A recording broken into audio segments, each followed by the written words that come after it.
I've been playing so much Mario Party 2 for the past decade, considering the lack of good Mario Party releases, that I have kind of neglected my other childhood Mario Party game, Mario Party 3. Like, I've popped this in on occasion whenever I have, like, the urge to kind of, like, just play Mario Party 3, play some of these mini games, do some of these boards, but, like, I've never really spent as much time with it as 2.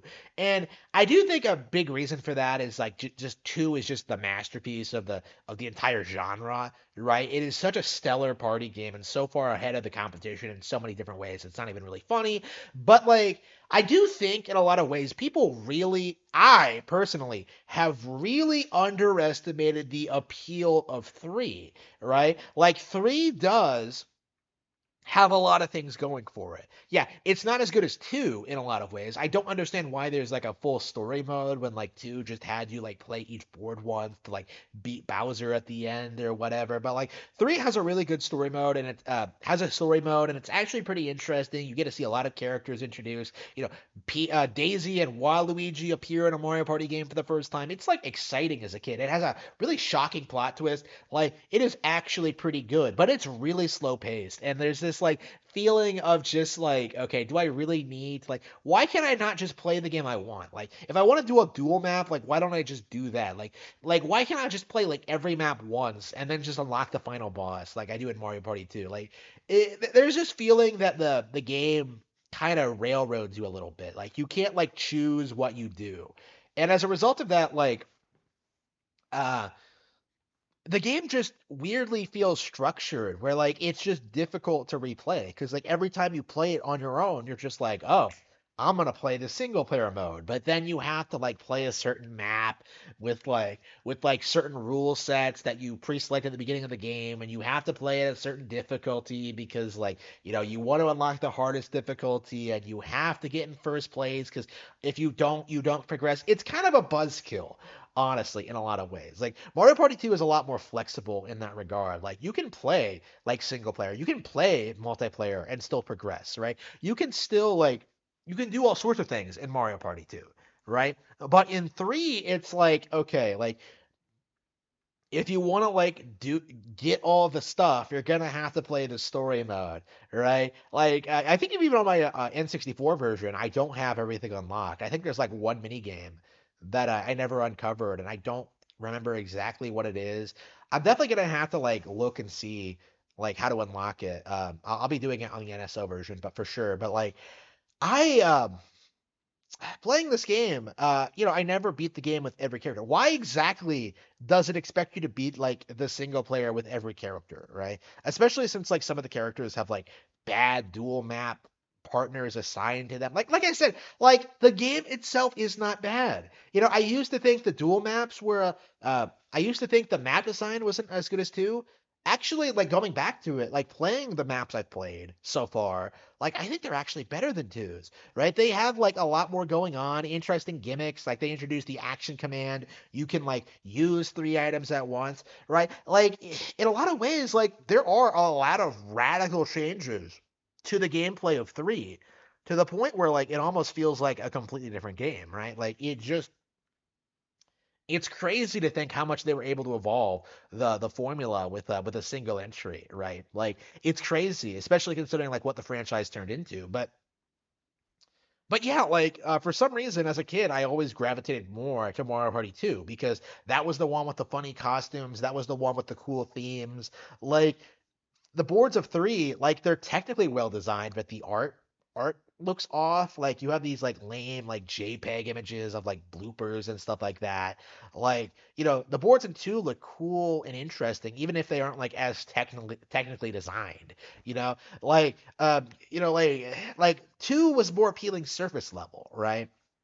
From a board design perspective.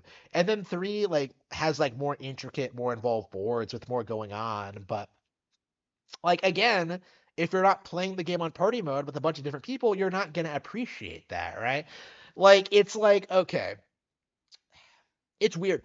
Another thing I noticed, like coming back to this after such a long break, is just how much I missed the mini games because I have been playing Mario Party 2 so much that like I've gotten kind of sick and tired of like all the mini games. Like I feel like almost that like I played Mario Party 2 and 3 so much that like I conflated the mini games because I completely forgot just how much better three's mini games were in a lot of cases. Like I thought like the fish swimming mini game was from two. It's actually from three. Like I thought like there were a handful of elements from this game that like could have been in the past game or could have been in this game. Like you kind of blend it together if you don't like play these games like obsessively all the time, right? So like playing three and like playing all these mini games, like seeing like it does this thing where it scrolls through them and then you unlock them when you play them for the first time. Like that they're all like question marks. And then like when you get a mini game you've never gotten before, when you get those question marks, you unlock the mini game and like you can play it whenever you want. It's pretty cool and interesting. It's such a simple thing, but I've always loved that. I It always gives you this like sense of mystery when you first start out, and like when you play through the game, you start like picking out your favorite mini games and stuff. It's like eventually when you get them all, it feels like so satisfying, right? It is so cool, right? And the mini games themselves are top notch, right? Aces High might be one of my favorite Mario Party games ever, right? Yeah, you have like the snowball thing. You have like some really good stuff on there. Vine with me. The 1v1 mini game selection, which is a new thing. You have the worst character in all of Mario, Game Guy, like who I completely forgot was in this game and is like the worst thing ever. Right, especially in dual mode where he can like take all your coins, which can like completely mess you up. Right, like you don't want to land on a game by guy space ever, especially not on dual map modes.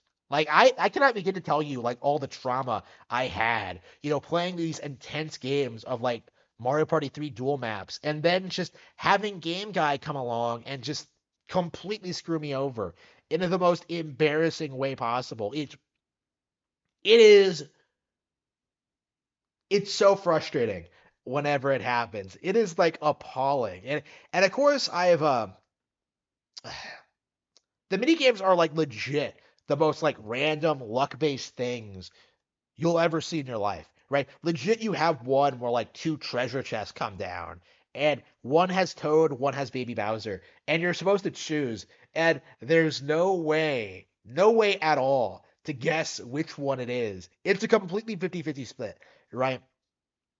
Um, maybe like maybe the game itself like cheats after you make your selection. Like maybe I don't know. Maybe it's not a real 50-50 split. Maybe the randomizer it works a bit differently than you might expect. But like yeah, you have like two options, and if you get Bowser, you get all your coins taken away, right? Like, how is that fair? You have this thing, like the tower thing, right? Where you have to like hit the block and then like try and climb higher than Game Guy. And it's so easy to just get into a situation where like you either, don't go high enough or go too high and just like jump off and fall and lose all your coins. Like it is the worst. It is legit traumatizing. And like Mario Party has always been like somewhat luck based, right? That's part of the appeal, but like Game Guy goes way too far. He is a sadist. This guy revels in like traumatizing kids all over the world with just like inflicting financial like just complete stripping away for everything from you. Like he destroys you financially, and then you can't pay your partners, and then you just lose them. I can't believe I went on a rant about Game Guy before explaining the dual map system.